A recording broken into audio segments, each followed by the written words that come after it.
Қалалық жұмыспен қамту орталығы шілденің 20-сынан бастап 16-29 жас аралығындағы жұмыссыз жастардың мәселелерін тыңдау үшін қабылдау ұйымдастырады. Қазір Ақтөбеде Гүлдене бер туған ел акциясы аясында жұмыссыз жастар жұмыспен қамтылуда.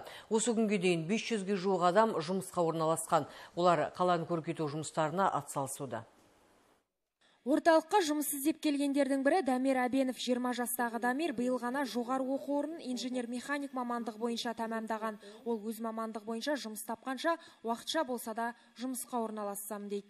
Қабылдау туралы туыстарымнан естідім. Алматы технологиялық университетін бітірдім, және осы 3 айдан бері осы жұмыс іздеуге келдім, және жұмыс табамын деп үміттенемін.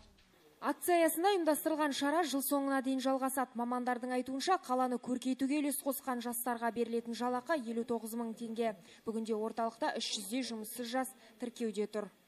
Орталыққа жолаған кезде өздерімен жеке куәлігін, мекен-жай анықтамасын, 20 сандық счет банктен болу керек, зейнетақы счеті келісім шарты болу керек, медициналық формасы 086. Осы құжаттармен бізге келген жағдайда біз оларды жолдама беріп жұмысқа бағыттаймыз.